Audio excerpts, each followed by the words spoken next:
Mesdames et messieurs, bienvenue à cette grande interview.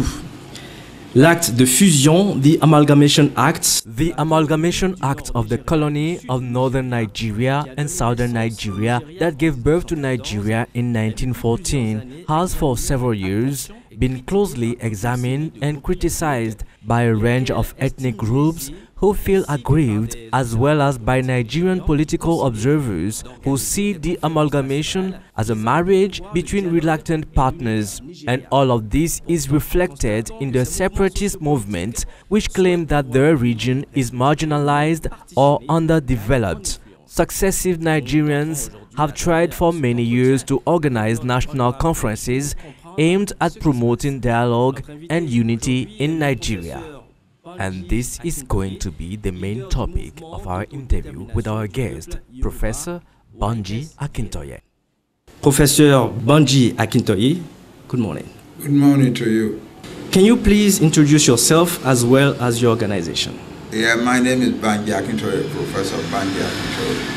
I'm a former senator of the Federal Republic of Nigeria, and I'm the leader of the Yoruba struggle now for self-determination, which means sovereignty and separation from Nigeria. Why are you calling for the self-determination of the Yoruba people? Because Nigeria has become a death house for its many peoples.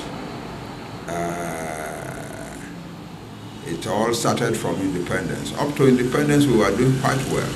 Okay. For instance, we in Yoruba land were the fastest growing, the fastest modernizing country, a part of Africa, not just Nigeria.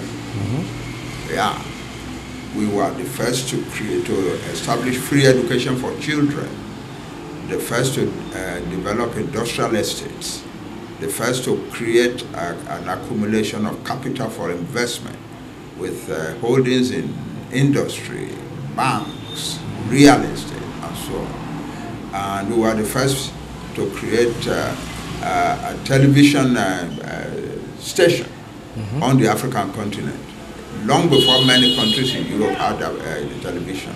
Okay. So we were ready to go. Yeah. We were and that's what our people wanted. But then independence came, and the British chose to manipulate everything to put Nigeria in the hands of the people who didn't have any love for all those modern developments. Even until 2 years ago, a member of and the group is the Fulani. They said the Fulani were the quote, friendly people, the British. And the reason is that they thought that these were the people they could manipulate and get whatever they want out of Nigeria after independence. So they made them, they manipulated everything, the constitution, the regional boundaries, the sizes of the regions, the census, the elections, and so on, in order to make sure that these people will be the rulers of Nigeria, the dominant rulers of Nigeria, and they will have made the dominant rulers of Nigeria to rule a country like Nigeria, with a very large Yoruba nation, highly modernizing, the most educated people on the African continent, and so on. You have them there. You have another large group called Igbo, another very, very dynamic people, also desirous of modernization. And so naturally, these people who didn't want education, who were not educated and so on, had to find a way to manipulate things to do these peoples down. And so that's what they've been doing since independence. Their own method of ruling is to bring the other people down. And so less than 2 years after independence, they declared an emergency over the western region. That's where the Yoruba people live. And imposed a sole administrator appointed by the federal government, and so on. They began to destroy the spirit of a federation in order to be able to control the lives of these other people. That was the only way they could bring them down and control them. And so weaken in order to control, pauperize in order to control. Those are the the principles of their governance. So basically, which means is your movement using to achieve self-determination? Yeah, we are a self-determination movement. Self-determination. We want the self-determination for the Yoruba nation, according to the laws that rule the world. The United Nations Charter, 1948. The United Nations Declaration of the Rights of Indigenous Peoples, 2007. The African Charter of Peoples of the Rights of Peoples and of Rights of Individuals and People, and so on. All of these say that the right of self-determination is an inalienable right of every group on earth, every ethnic group. And so that's what we are doing. We are trying to take for ourselves the right that the laws of this world say is our right. Yeah, and we know it is our right. But how exactly are you doing it? We are doing it peacefully. We are doing it very peacefully. We made a statement from the beginning that we are going to do this. We are too big a people, too civilized a people to be engaging in violence. So we decided from the beginning it was not going to be violent. And we educated our young people. They have a mass, the largest mass of educated people in Africa. And we educated them to say, no violence. We have no violence. We know young people want to go into violence. It's natural with young people. But we appealed to them, educated them, and they accepted that. So the result is that we have been peaceful all the way. We have held mammoth, huge rallies. But the instruction to the young people as they poured out into the streets is no violence. No violence. No conflict with the police.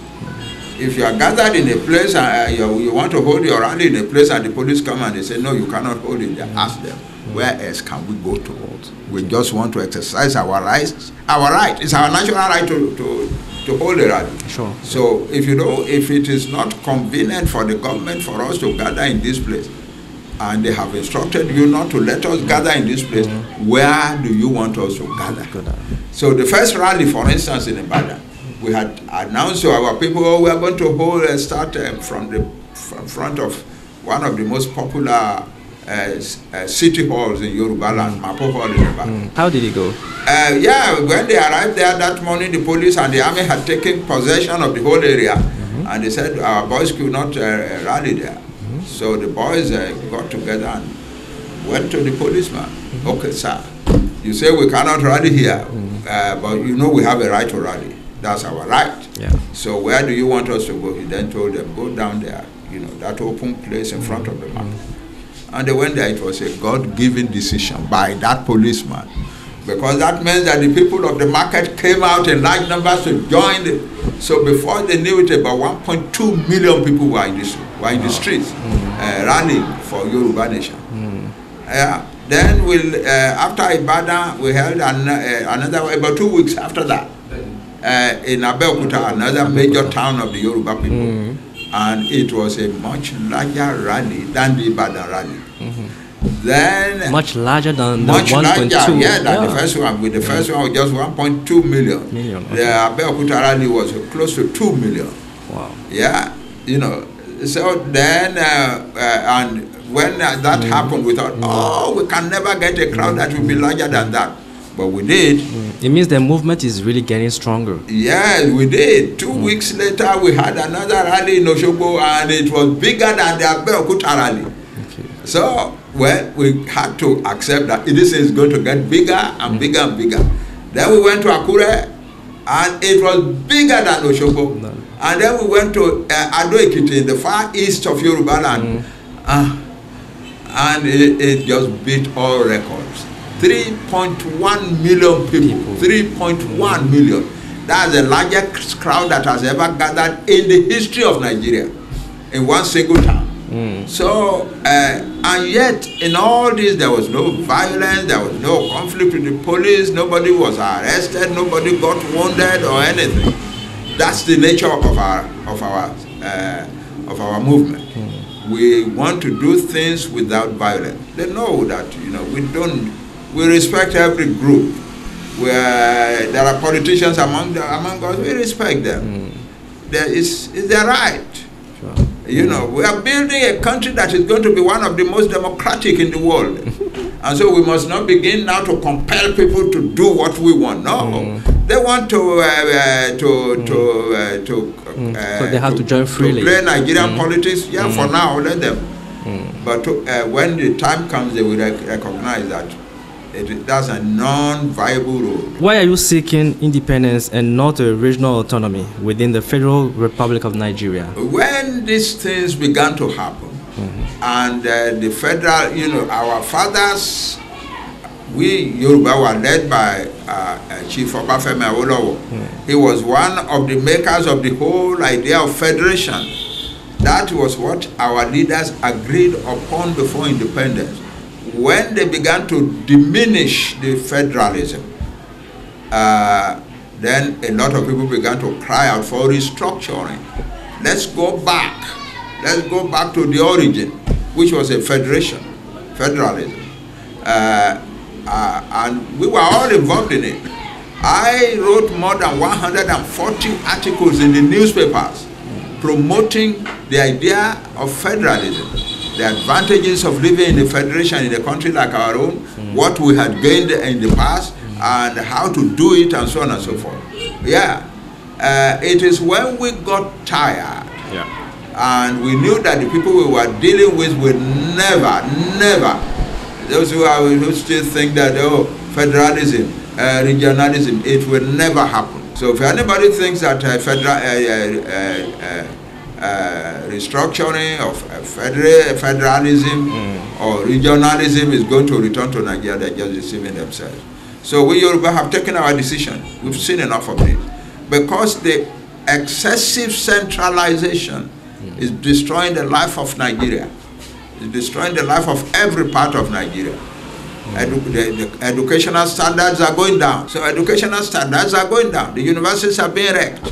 The primary schools and secondary schools are all becoming slums. And that's what they want. You know, it's not happening per chance. It's happening as a matter of policy. And why do you think they are doing that? Because they want to be able to control the people who are bigger than themselves and better educated than themselves. And the power is in their hands. So what they use is to use the power to climb them down. That's the only way. It's the only logical thing they can do. There is no other way. They cannot allow a democratic situation. Everybody is free to do what they want, and then we contest election and then no. They cannot accept that. Because it will mean that they will lose power, and they don't want to lose power. So the idea then is pauperize them, destroy their system of education. I have had people face me. I was in the Senate. I have had people face me from among the Fulani in the Senate and tell me, all that your education, we are going to destroy it. Yeah. All that your education, we are going to destroy it. And they are destroying it. Yeah. So, and then they have dragged our society down so much that now the hundreds of thousands of young people who are graduating from universities and colleges and polytechnics in Yoruba land, there is no job for them. So large numbers of them are fleeing the country. What they are trying to do in this Yoruba land, what they are trying to do in Yoruba land is to achieve an Almajiri mass as they have in the north. So they want to have an educated Almajiri. What is Almajiri? People who are poor, no education, no knowledge, no hope, nothing. Roaming around the streets, begging. That's what they want to turn our young people to. It will not happen. It will not happen. No way.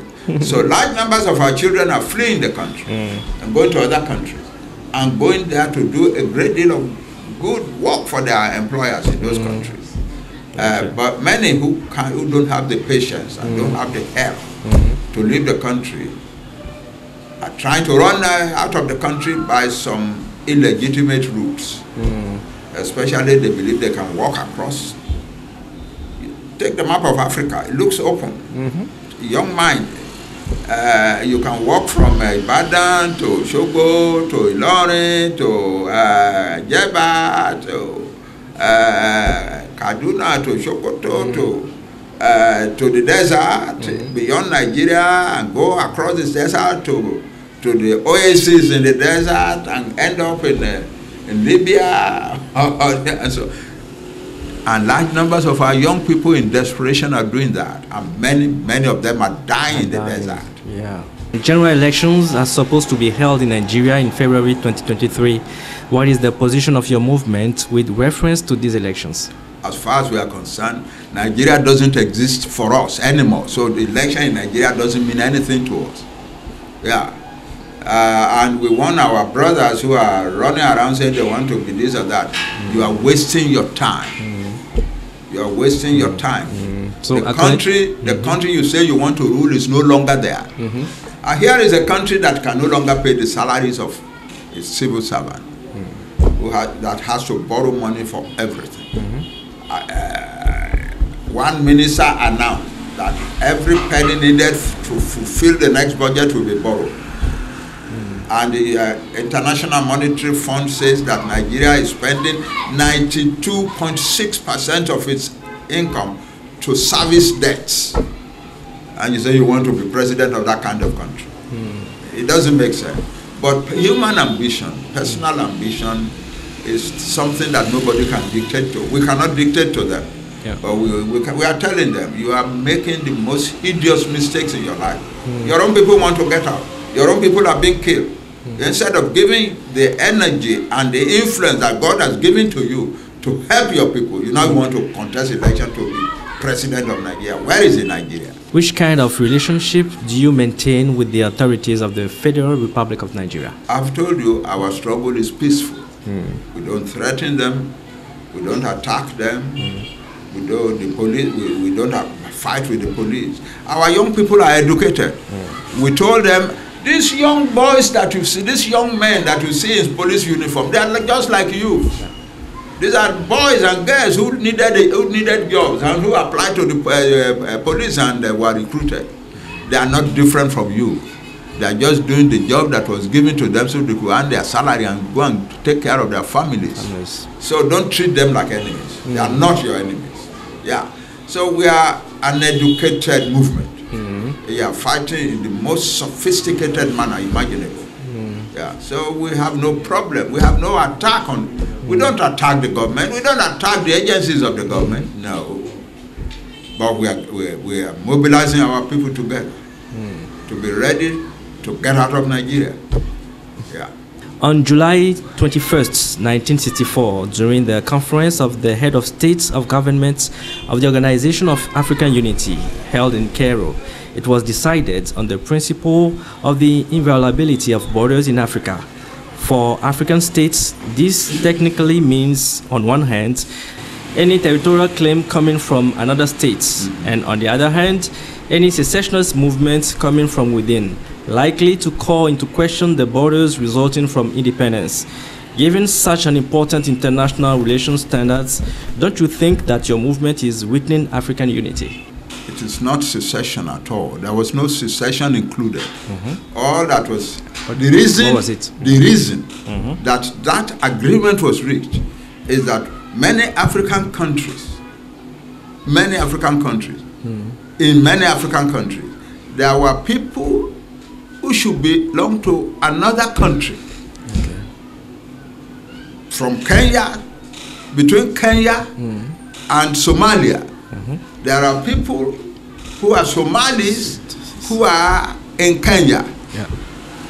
There are people who are Ewe, who are in Ghana, who should be with their kith and kin in Togo. There are, it is all over the continent. Yeah. So the African Organization for African Unity then met and looked at it all and decided, although this situation is as it is, we must preserve the colonial boundaries for peace in Africa. So we who are in this country who are real, whose kinsmen are in another country cannot decide that we want to go and join them, because that will lead to trouble. That's it. That is all that agreement was made for. Don't you fear chaos and interethnic strike if the Southwest secede from Nigeria as it occurred in the former Yugoslavia in the 1990s? No, there will be no trouble in Yoruba land. The Yoruba people are happy to have their own country. There will be no problem there. And we are not like Yugoslavia. And in any case, Yugoslavia is like Nigeria is now. There were various peoples, the Slovens, the Croats, the Slavs, and so on. And the people wanted a loose federation so that they can manage their own affairs. The Serbs, the majority people, refused to let it happen. So one day, the Slovens and the Croats decided that they were seceding, and that's what led to war. You couldn't have it like that. It has been brought to our attention through social media that Yoruba independence is scheduled for this month and that a number of countries are willing to recognize the new states. Can you please be more specific? Yeah, a number of countries are ready to recognize us. Some are already helping us quietly. Yeah. But it is not a diplomat. It doesn't make diplomatic sense for us to be mentioning their name. I cannot mention their names to you. Yeah. Okay. But anyway, it's not fake news. Some countries are actually helping you. Oh yeah, they are waiting for us. How about the independence aspect of the months during the month of December?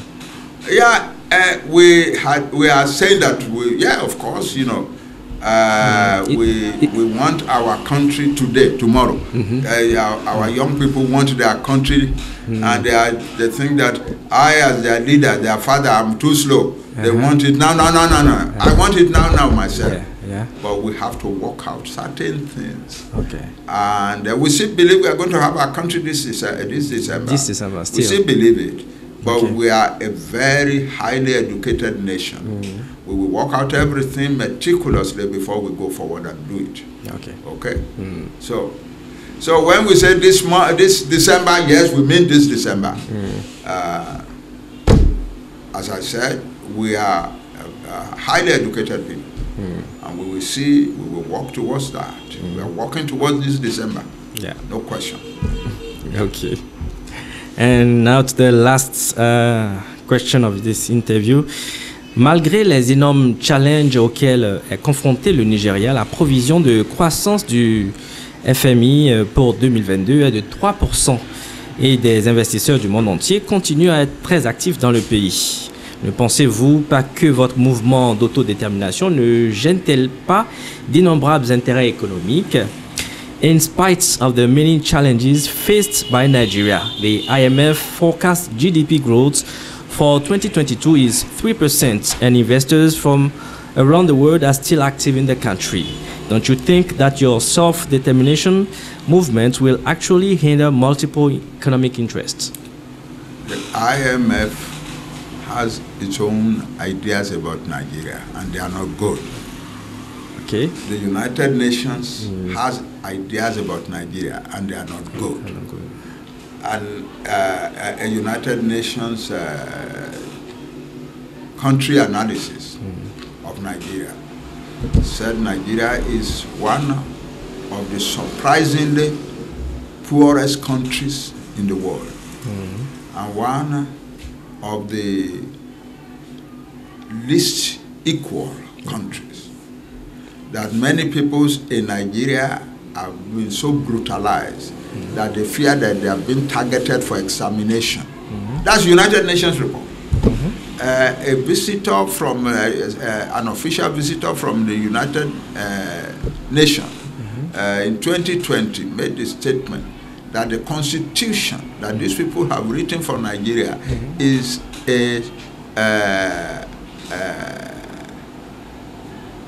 it's like a bomb set to detonate and destroy Nigeria. A pressure cooker for injustice and division and strife.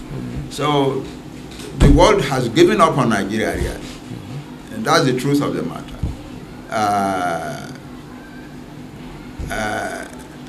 Another report, United Nations says,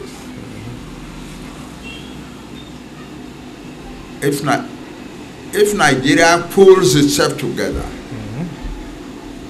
and begins to go the right way, because it says every index of development is operating at lower levels than that of any other country in the world. Yeah. If Nigeria pulls itself together, it's going to have a long way before it can become a country again. Oh. Yeah, a long way. That is if Nigeria pulls itself together and is doing better. But Nigeria is not doing better at all. Nigeria is doing worse and worse. So there's no country, seriously speaking, in Nigeria. Professor Banji Akintoye, thank you for your time. Et bien voilà, mesdames. And that will be all for this interview. Thanks for your attention.